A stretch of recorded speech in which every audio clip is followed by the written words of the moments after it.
ஏன் ஸ்ட்ரோக் வந்தா 4:30 மணி நேரத்துக்குள்ள ஹாஸ்பிட்டல் போகணும்னு டாக்டர் சொல்றாங்கன்னு இந்த வீடியோல பாப்போம் வாங்க. ஜெனரலா 2 டைப் ஆஃப் ஸ்ட்ரோக் இருக்கு. ஒண்ணு ரத்த கசிவுனால வர ஸ்ட்ரோக், 2வது பிளட் கிளாட் ஆகுறதுனால வர ஸ்ட்ரோக். இந்த பிக்சர்ல பாருங்க. மூளையில இருக்க ஒரு பகுதியில பிளட் கிளாட் ஆகியிருக்கு. அந்த பிளட் கிளாட் ஆகிட்டு அதை சுத்தி இருக்க பகுதிக்கெல்லாம் ரத்த ஓட்டம் இல்ல. ரத்த ஓட்டம் இல்ல அப்படின்னா ஆக்சிஜன் இருக்காது. அதுக்கு தேவையான சக்தி எல்லாம் நம்ம மூளையில இருக்க அணுக்களுக்கெல்லாம் இருக்கவே இருக்காது. வண்டிக்கு எப்படி பெட்ரோல், டீசல் இருந்தா மட்டும்தான் வண்டி ஓடுமோ, அதே மாதிரி நம்ம உடம்புல இருக்கிற உறுப்புக்கும் ரத்த ஓட்டம் இருந்தா மட்டும்தான் வேலை செய்யும். ரத்த ஓட்டம் இல்ல அப்படின்னா அது இறந்து போகிடும்.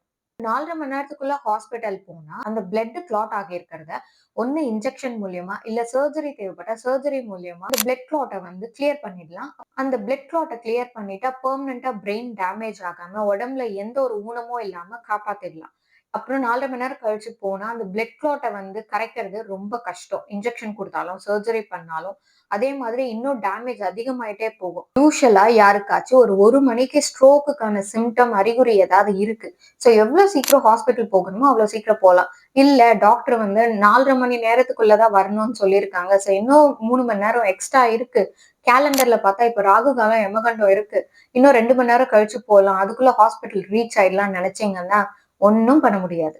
ஏன் சொல்றேன்னா இதெல்லாம் தினமும் ஹாஸ்பிட்டல்ல பாக்குறோம். நேரம், காலம், ராகு காலம், யமகண்டம் இதெல்லாம் மூளைக்கும், மூளையில இருக்க அணுக்களுக்கும் தெரியாது. உங்களுக்கு மட்டும்தான் தெரியும்.